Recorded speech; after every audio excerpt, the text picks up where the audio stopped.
Hello everyone and welcome back to our Madden playthrough. This is year 21 now. Before we begin the actual gameplay, I'm just going to show off some of the key moves that we made. First of all, as you can see, Dalton Van Dyke got signed to a 7-year, $78.5 million contract. Carter Madden got released. We got Dalton Van Dyke. Ooh, 6th, 4th, and 2nd for Elias Preston, who I traded to the Packers. We traded Braxton Eason, my 54th player on the roster, for Dalton Van Dyke. And he was essentially the replacement for Ross Houston, who I signed in free agency. Yeah, he is a much better player. And I fixed my depth chart last episode and everything, so if you want to see that, go check out that last episode. When are you going to retire? I don't even think Hunter DeCiso is going to see any games or any time as a starter. He's just going to immediately get replaced by Hageman. So yeah, 9 years is apparently all we have left. And after those 9 years are up, which take a while, fortunately, my thought process is I want to. Justin Tucker's 48, 26 years of experience. Is Johnny Hecker still playing? 48, 26 years of experience. I got my 43-year-old kicker.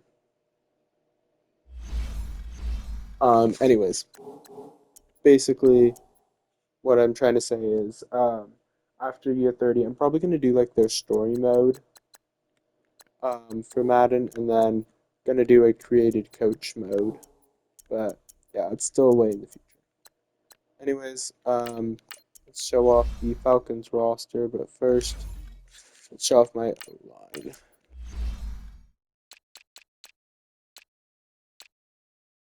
So yeah, this is the year of the rebuilding O-line with Oscar Dunn, who I really probably should have traded, and Cecil Moon.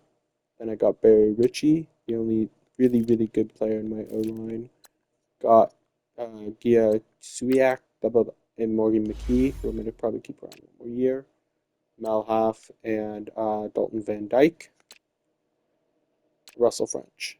And then Boswell is bringing up my left end, which is honestly weaker than normal.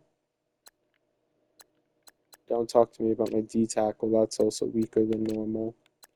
Like, this team is starting to drop off a little. I only have one right outside linebacker. Well, blame the cornerbacks.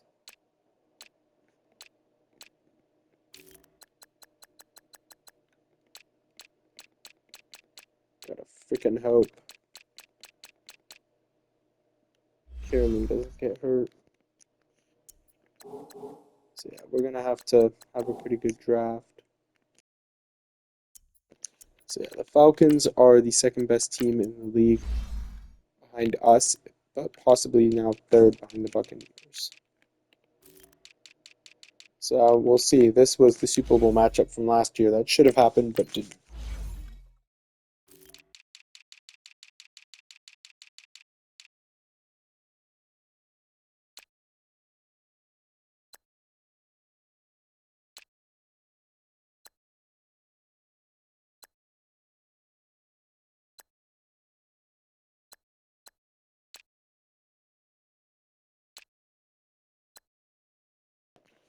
Yeah, they're definitely a different team this.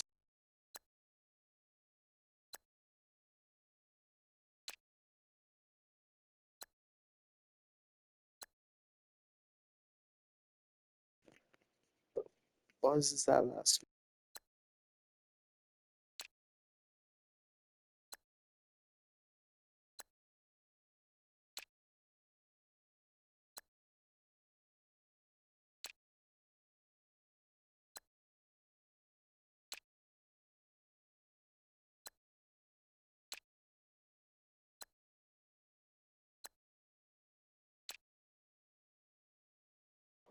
Good old Skylar Nash, who we traded to them. I think we also traded Fernando Kroon to them, but I think we signed him as a free agent.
That secondary drops off real quick at cornerback.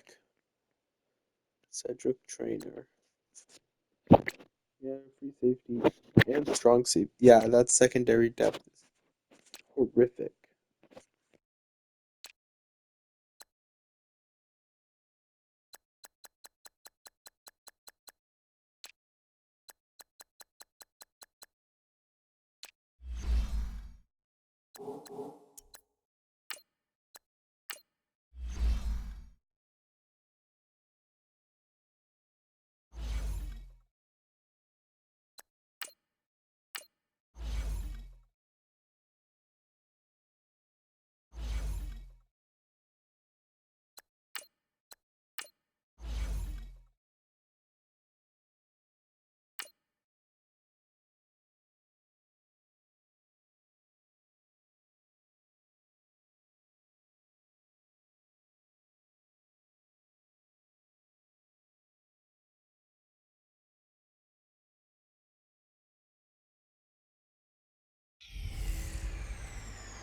Hello again, everybody. It is the coach. You're tuned in to Madden 19 on EA Sports. Straight ahead, we've got a terrific matchup on tap between the Atlanta Falcons and the Pittsburgh Steelers. So with that, let's get you up to Heinz Field in Pittsburgh. Standing by for the call, here are Brandon Godden and Charles Davis. Right at the convergence of the Three Rivers on Art Rooney Drive, we welcome you to Heinz Field in Pittsburgh, Pennsylvania. Nothing like the fanfare of introductions to an NFL game, and that was in evidence a moment ago. Fireworks, pyrotechnics, you name it. This crowd is ready as their guys get set to match up between the Atlanta Falcons and the Pittsburgh Steelers. With Charles Davis, I'm Brandon Gaudin. Charles, we look at this Steeler ball club entering play, and I don't think from what we saw down on the field before the game there's any doubt they're ready to roll. They pass the eye test, don't they? This team looks fired up and ready to play. Meanwhile, for the visiting Falcons, an early season tilt, and when it's an early season tilt, should be ready to roll. Well, let's face it, the aches and pains haven't really set in yet, and both teams eyeing a really good start to get things going. Here's the kicker, Jake Elliott, ready to get this one started. And with towels waving, we're underway from Heinz Field. And the decision to bring it out is going to cost him about 7 yards all told as he's taken down back shy of the 20. So here come the Falcons now to get the football for the first time. And out will come the leader of this offense, and that, of course, is their signal caller. And what I enjoyed watching this week when we had a chance to watch them at practice, the easy camaraderie that he has with his offense. A lot of respect. A lot of respect, and frankly, I thought it spilled over to the defense. The defensive guys were coming over and teasing and joking with him. You can tell they respect the heck out of him and really want to play well for him. They'll run it now out of the gun. And he goes nowhere. He'll lose yardage back at the 17. That's going to...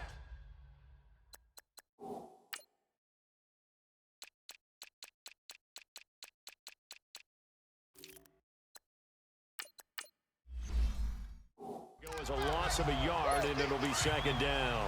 After the loss to start out, here's 2nd and 11. Let's go! Looking to throw on 2nd down. Watts. And a quick throw here, that's complete. And he'll be about a full yard shy of the 20 at the 19-yard line. That catch good for only a yard, and it'll be 3rd down. And this O-line, it is the lifeblood of the offense. They established the tone.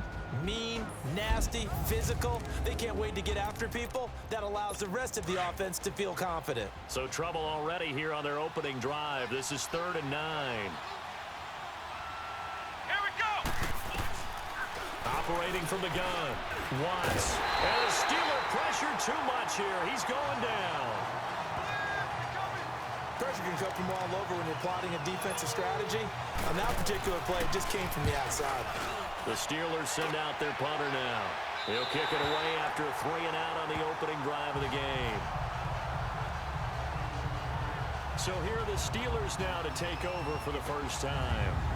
And trotting out there, their tall quarterback standing at 6'5". It's pretty much become the norm when we see guys come out before a game and go through the route tree with their receivers. I thought it was exciting for us to see the exact same thing happen in practice. He's so meticulous, isn't he? He really is, and that tells me it's not just a one-time-a-week thing. They work on it all the time, trying to hone that fine edge. They want to see if they can get in sync and stay in sync in this one. And they'll go with the ground attack here. And he's over midfield and into Falcon territory. 8 yards on the pickup, and now they'll have some options on second and short. Despite the blitz, they're still able to pick up a nice solid gain. The disadvantage of blitzing often alters the normal spacing and run fits and leaves creases like they were able to exploit right there. Looking to throw. He's got his tight end on the corner route. It's complete. And he's going to get this down near the 30-yard line. One of the advantages of zone defense, as I remember it, is being able to see the play develop in front of you. One of the disadvantages, when they find those levels where they can hit you with it. Sometimes behind the corner and in front of the safety, it makes it tough to defend. They'll look to throw now on first down. Throwing the slant pattern here, complete. Heck of a move, and then brought down near the 23. A good pickup there. 8 yards on the first down completion. One thing we do know, he's going to get his catches. So as they move forward defensively, you've got to continue to focus on not giving up the big play when he does catch the ball in the secondary. And he'll be brought down inside the 20 at the 19. It's a gain of 4 there, and it gives him a new set of downs. Not too many more ideal situations at 2nd and 2 in order to try and pick up a first down. They ran it and picked it up. A first opportunity for the Steelers in the red zone. 1st and 10 at the 19. They're going to look to throw. And he will find his man on the outside. And brought down, but not before they get it inside the 10 to the 7. The passing game in rhythm right now for Pittsburgh. There's another first down. His passing's been on point on this drive, hasn't it? Been very accurate. Gotten the ball downfield, gained nice chunks of yardage. But now, in this situation, the field is really condensed, partner. So if he's going to throw the football, that could be pinpoint here. I was going to ask you about that. Field shrinks, has to be sharper. And he's going to take it in for a Steeler touchdown. A great effort there. Taking it in from 7 yards away. And the Steelers have taken a first-quarter lead.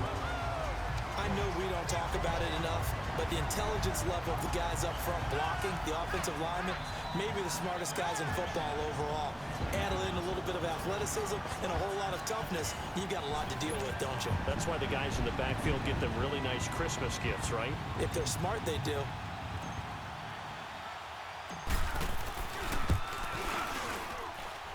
Elliott good with a PAT, and it's now a 7-0 game.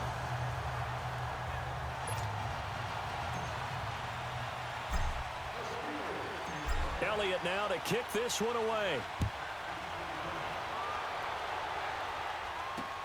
That's fielded in the end zone. And he'll elect not to return this one, so they'll bring it out to the 25 on the touchback. So out come the Falcons now. And on the last go-around, they really couldn't get anything going. They had to punt from deep inside their own territory, which means you're going to lose the field position battle as a general rule. What they're looking for now is a little more consistency, move the ball at least a few times on offense, get a couple of first downs, and hopefully flip the field. Yeah, just something to build off of. That's what they're looking for here. 7 yards, the pickup on the pitch and catch. So much goes into a successful play, doesn't it? How about that play action there, freezing the defense just enough to bring the tight end free downfield for the completion. They'll run it now out of the gun. The gain of 4 that time as the drive continues. So many teams want to throw the ball in this situation nowadays, but I love watching a team that has enough confidence to go ahead and run the football in that situation. That's almost a tendency breaker. Running game working, they'll stick with it on first down. And he is met quickly in the backfield. Down he goes, folded like a lawn chair. I know when I was a kid, I always got real excited when I saw those lateral type runs. But the best backs that made it happen, they put a foot in the ground and just go. That didn't happen there. That play got swallowed up. And he stopped immediately there. Maybe a gain of a yard that time, but yeah, from the spot, actually no gain. So 3rd and long. Doubling this guy has to be a priority before moving up to the next level because the big fella, he just ate that one alive, just stuffed it. In fact, before Alongside Charles Davis, Brandon Gaudin, it's the Falcons in possession to begin quarter number 2. They do, however, have a tough 3rd and long coming up. From the gun, Watts. He'll find his man on the comeback route, complete. And he'll be taken down, but not before he gets into enemy territory.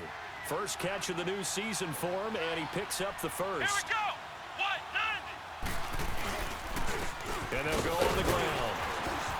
And he'll get this one across midfield and down into Steeler territory. A gain of 3, 2nd down. they tried a quick hitter inside, but that one was swallowed up because what they're hoping, those big defensive linemen will take the bait and move laterally and open up a crease that they can run through. Didn't happen on that play. And able to push his way forward here for a good little gain.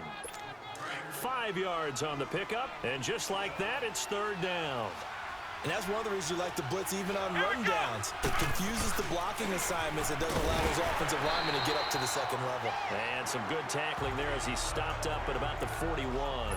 He needed 2, he got 1, and that's going to leave him with 4th down at a yard. He may be a bit undersized compared to the modern-day NFL defensive tackle, but what he lacks in size, he definitely makes up for in his ability to make tackles in the run game as well.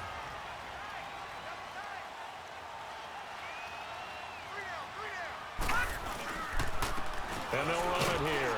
And this one goes nowhere. Losing yardage back at the 22. It's a loss of a yard there, and now 2nd down. Anytime you call an inside running play, you just know there should be a lot of congestion there. You're counting on your offensive line to take control of the line of scrimmage. That didn't happen in this case, and that play got bottled up. And he's got his man on the out route.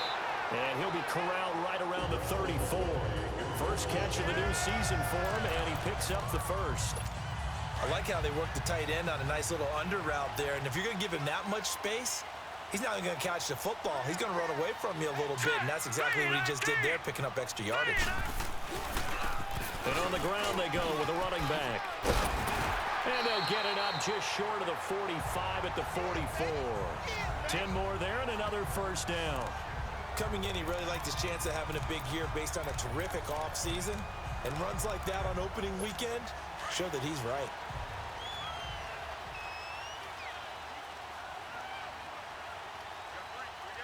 Here we go now. Blue 90. Blue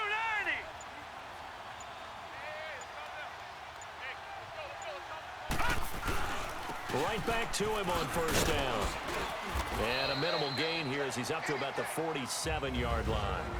2 minutes to play here in the first half. Back to Heinz Field after this. We remind you that coming up in 2 minutes, we'll again head down to visit with Jonathan Coachman in Orlando, back for another year. He'll have scores from around the NFL here on this opening weekend. Toward the center of the field, but it's incomplete. Pretty nice coverage there, but a missed opportunity for an interception. Let's face it, a lot of these defenders, they've got it all. Speed, athleticism, hands, a little bit questionable. Here we go now. Please. Back to throw here. And he finds a man on the crossing route. Now he's going to get this all the way down inside the 35. A good pickup there of 20 yards. There's a completion to the tight end, and I think that we're looking at something out of central casting, frankly. Absolutely. He's got the size, the hands. Speed, can flat out run. You put that whole package together, you light up the eyes of an offensive coordinator, don't you? And he's taken down, but not before reaching the 10-yard line. 23 yards on the play. When you see zone defense and you know you've got a drag route on as your primary call, you got to be really careful as a passer about how far you let your guy go because he might wander into some tough coverage. First and goal, Bush. And he's going to fight his way forward here for a modest gain. A good run of 6 yards there gets him closer to the goal line with 2nd down coming up. When you look at the geography we're staring at, this part of the field, don't you always think of big backs carrying the football, bruisers trying to pound it in? Instead, we're looking at a little more of a scat back type, and he's trying to make it happen. Yeah, they went with the elusive, slippery guy. Couldn't get in there, though. He'll get it up the middle. And he was able to shed the tackle, but the reserves come in for the stop. Give him right around 4 on the carry. We'll see if they want to keep pounding here on 3rd and goal. Well, Brandon, we always know that once you score 1 touchdown, you want 2. You're without a doubt. And so far today, he's got 1, but was denied as he tried to get the second one. Shreds the pushing and fighting his way in for a Steeler touchdown. A great play there as the first half is winding down, and the Steelers find a way to stretch their lead. And that'll give them a 2-score lead here, but I'm looking ahead. They just want to hold it for the final moments here of the second quarter. They don't want to give up anything on the other side. No, not at all, because if they don't, it almost had the feel of an imposing their will score. And right now, they want to make sure they keep that and carry it into the second half. Elliott now to kick this one away.